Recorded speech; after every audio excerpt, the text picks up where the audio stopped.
looked at me like I will punch you in the face. If she could talk, that's what I think she would have said, but it was a friendly thing. But we're going to get attached eventually here. Good to have our missionaries back.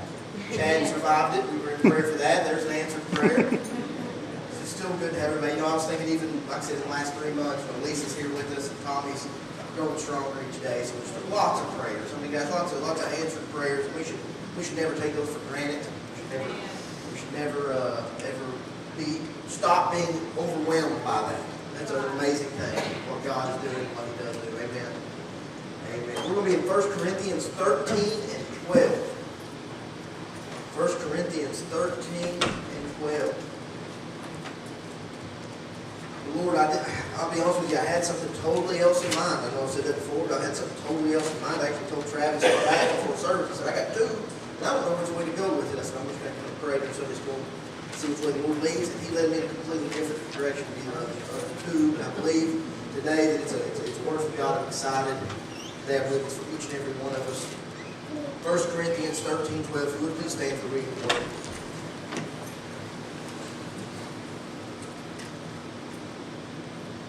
It says, now we see but a poor reflection as in a mirror.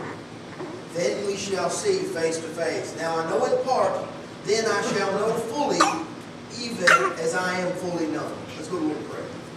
Dear Heavenly Father, we come to you right now, excited about you, excited for the opportunity to just bask in you, your presence, Lord God, and receive something from you today.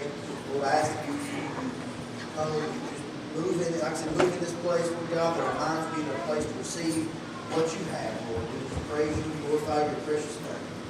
In Jesus' name we pray. Everybody says, amen. Amen.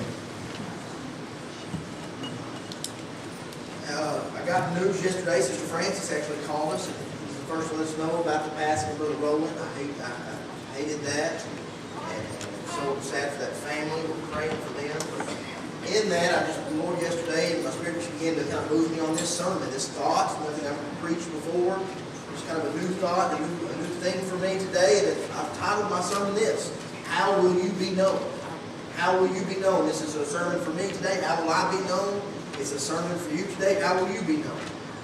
1 Corinthians 13, 12 is Paul speaking. I'm going to read it one more time. It says, now we see but a poor reflection as in a mirror.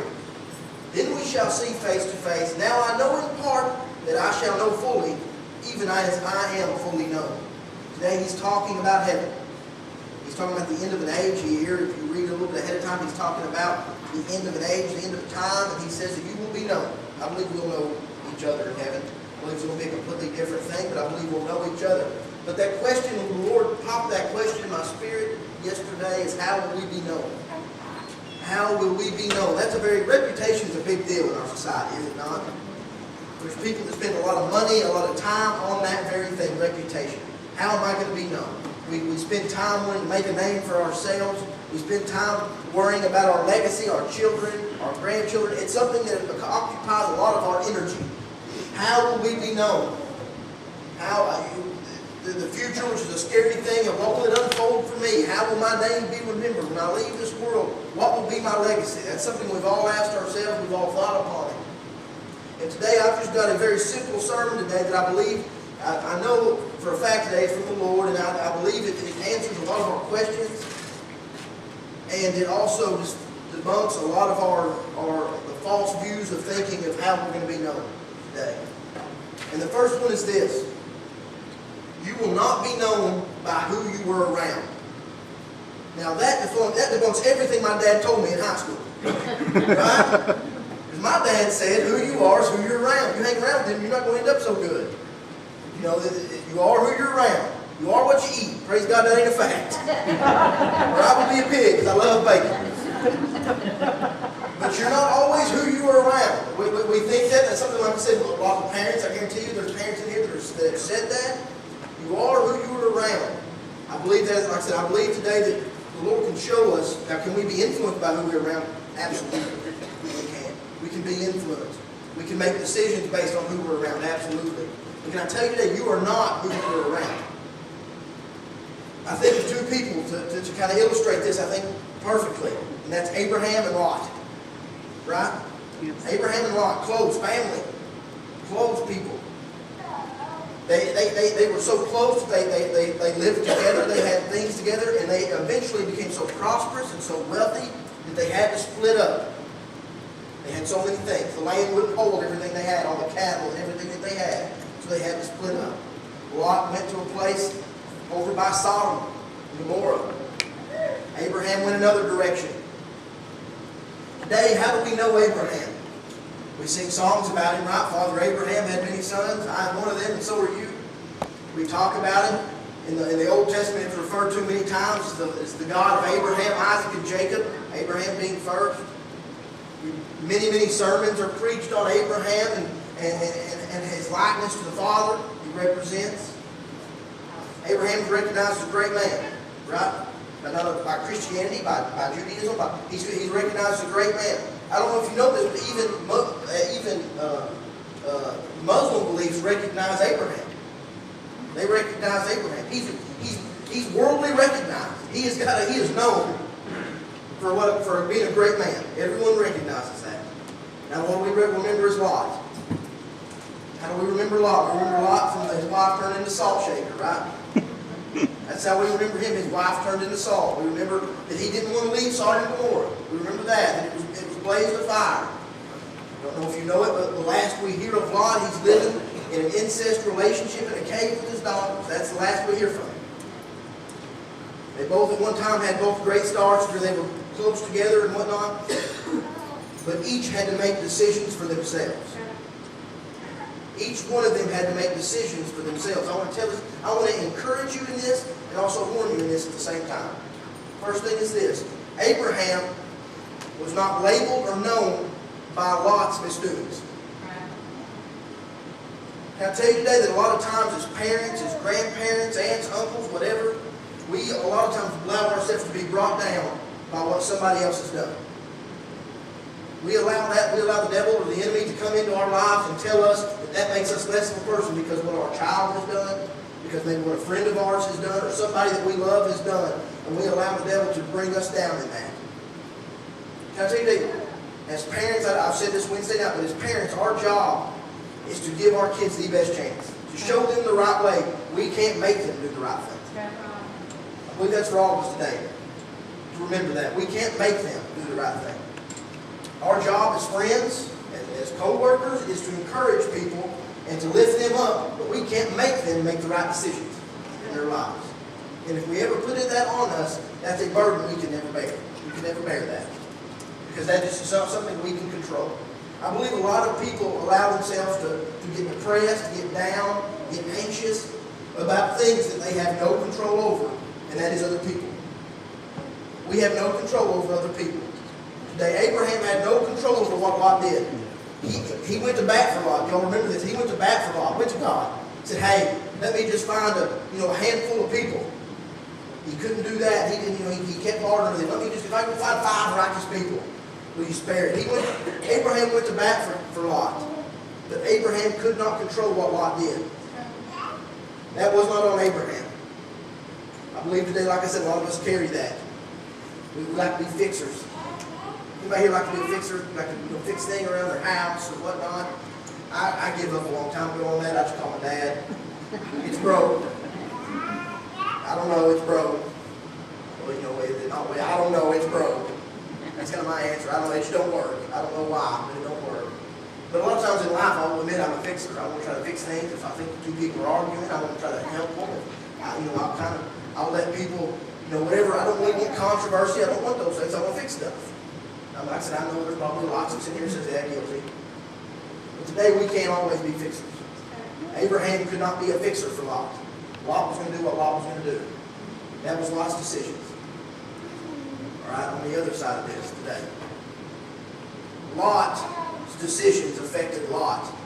Lot could not ever just say, well, you know what, I'm with Abraham, so I'm going to be okay. A lot of times we do that. I thought that as a child, as a kid, I thought, you know what, I've got to make heaven.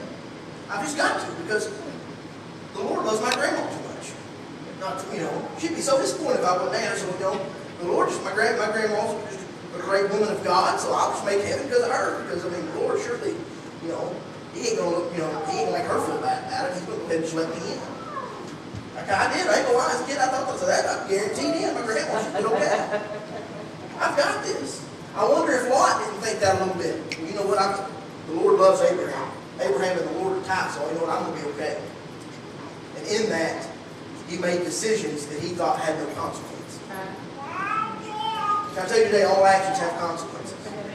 All actions have consequences. We can't ever live a life where we feel like that, you know what, because of my grandparents or because of my parents, I'm going to be okay. Because of this group I hang around, because I sit in a pew on Sunday, I'm going to be okay. We're known by our choices. That's how we're known. We're not known by other people and other things. I figured to be quiet. It's cool. When I look at Eli and his sons, Eli was a great man of God. Eli was a high priest over Israel. Great man of God. It became his time to begin to sit down. Usually in that role of high priest, the sons came up next. You'd have a high priest who would be the high priest until he could no longer fulfill that role. And then next in line would be their children, and then so forth. And it was a kind of a heritage.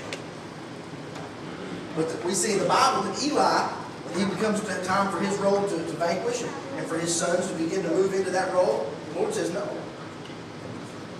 He says no.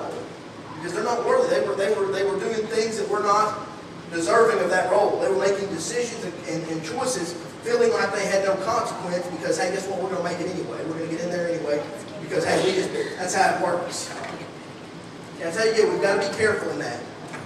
A predestination thought of, you know what, it don't matter what I do or how I live, I'm going to be okay. We don't like to think about consequences. That will leave us in a very low place if we're not careful. And I said us, all of us. It'll leave us in a very, very low place if we're not careful. Today I wrote this: you will be known by who you are. And that's what you'll be known. You will not be known by who you were around, but you will be known by who you are today. Abraham was not known by Lot. Lot was not known by Abraham. Eli was not known by his sons. His sons were not known by Eli. They were known by who they were. Glory to God. We like to generalize. I'll talk here right here in a second. Or close to right. I'll never talk right. But we like to generalize people. Today, God's an individual God. I've said that before. He's an individual God. He knows you. You're going to be known by who you are. Next thing is this. You will not be known by what you do. Talents or lack thereof. You will be known by who you are. I looked at this and I pulled out some very, I think, great illustrations of this in the Bible. And we see Solomon. Solomon was a great man of God in the beginning. You know, he was the son of David, a man after God's own heart. And Solomon came and he went to the Lord, and the Lord said, "Ask, you shall receive." And he said, "I want wisdom." That's what I want. I want wisdom. And God granted Solomon wisdom. Something happened in Solomon's life. With all the wisdom and everything else that he had, all the talents he had, all the riches and everything else. Solomon had so much. He was the one that had the temple constructed, if you remember. He had so much talent, so much good things going for him, so much potential. But Solomon slipped away from God and began to worship other gods. He married women that moved him in another direction. And for that, Solomon's reign did not end on a good note. All the talent, all the wisdom, all that good stuff going on for him, but what he ends up being known by at the end is who he was. By who he was.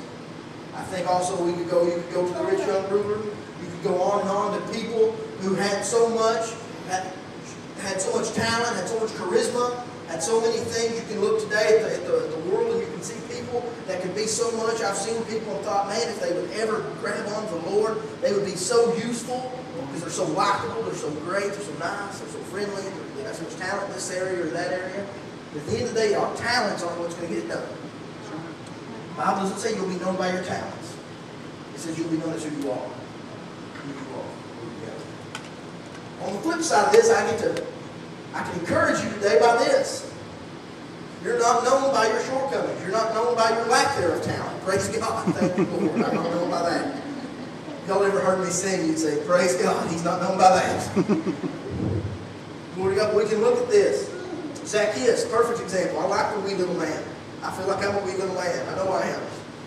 But Zacchaeus had all kinds of issues, had all kinds of problems. He lied. He did some different. He was not a man of the community by no means. He wasn't somebody people ran across Kroger to say hi to. He was somebody that was of ill rapport.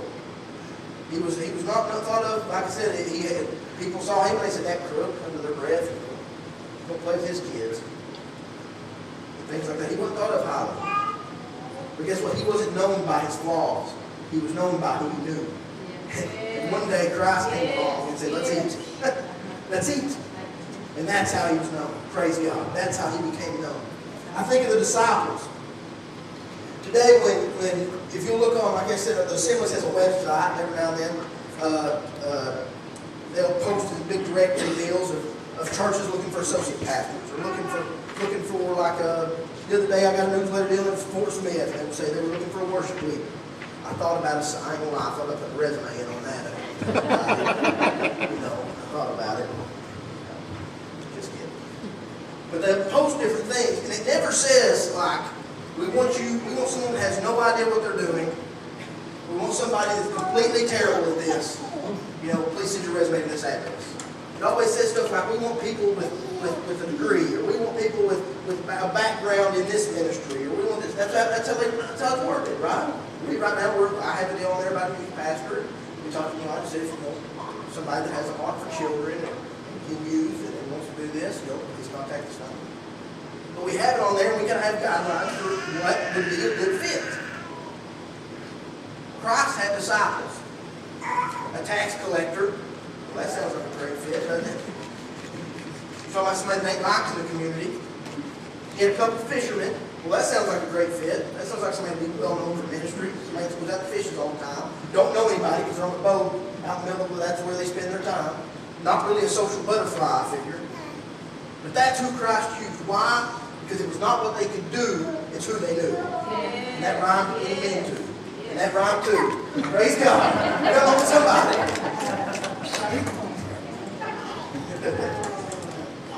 But that's what mattered. Like I said, you had Matthew, a tax collector, Peter, James, and John, a fisherman. You had Paul. Paul was a man of the law, a man that killed Christians, but one day he met Christ. Amen. And changed who he was. Yes. You had, like I said, we talked about Peter already. He was a fisherman. Peter had a little bit of an attitude problem. Peter was quick to act and slow to think sometimes. But guess what? It was about who he knew, not his failure. Praise God.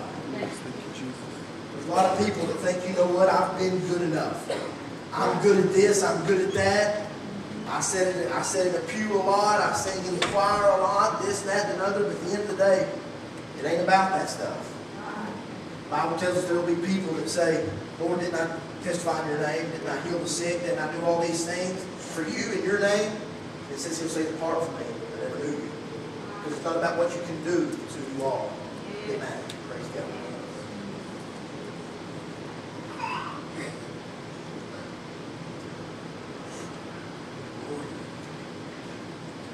Third thing is this.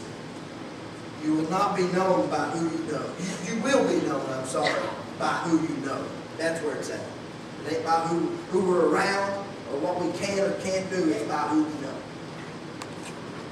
I listed here on my notes 4 people that have no names. The thief on the cross. That's how we know him, right? The thief on the cross. That's how we don't know him by a name. We don't know what his government name was, but we know him by the thief on the cross. He had made no name for himself. The description of him was horrible. Thief, right? That was his, no name, just a description. Thief. And guess what? He knew somebody. Yeah. He may have met him last second, but it didn't matter. He knew somebody. That is Christ.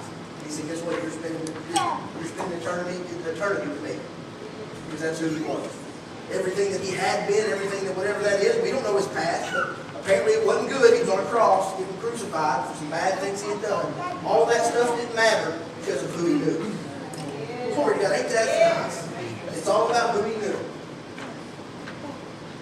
The man that was filled with demons, there was a demon-possessed man. We see in a graveyard, the Bible tells us in a graveyard, there was a man who wailed and cried and howled like a dog and acted crazy.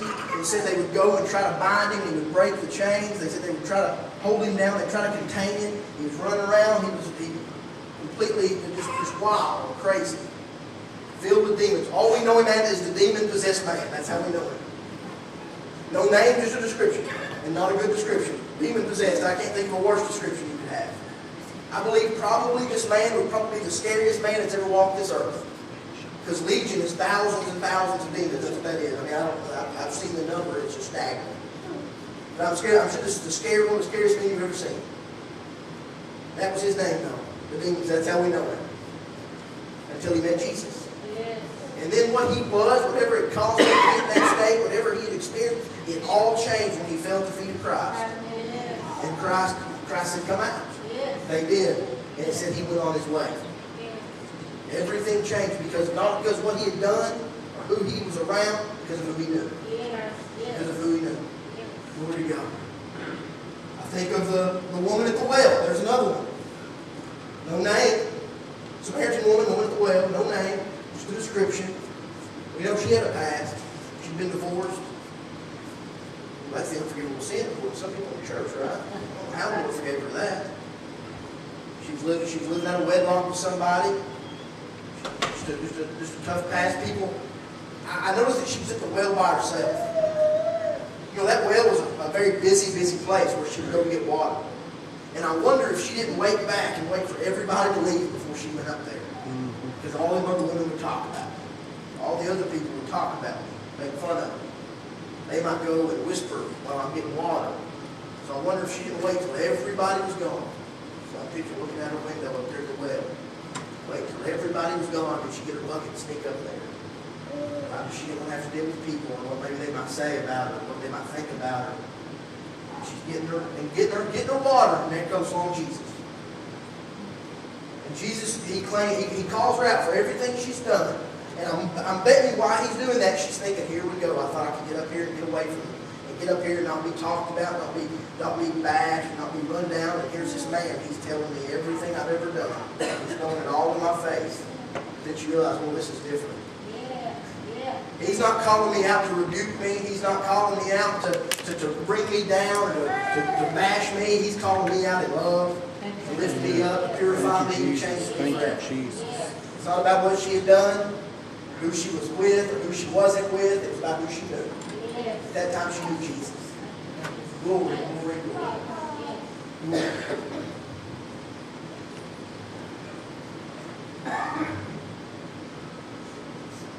Close with this before I read a couple of scriptures, but my last one on my list here is the prodigal son. Now, that's one I can relate to, can't you? The prodigal son goes to his father and says, Father, I want my inheritance early. I tried that. It don't work in today's society. I tried.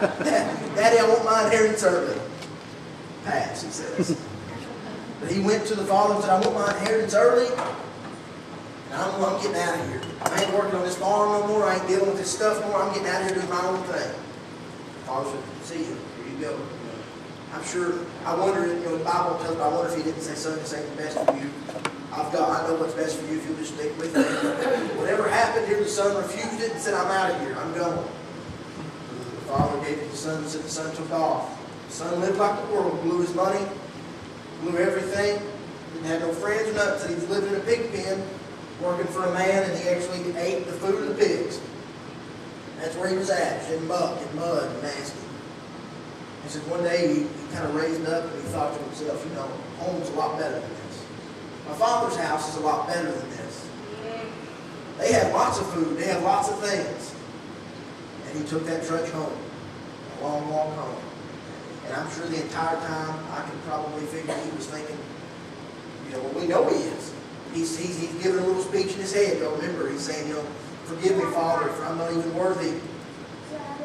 Forgive me, Father, for I'm not even worthy to be called your son.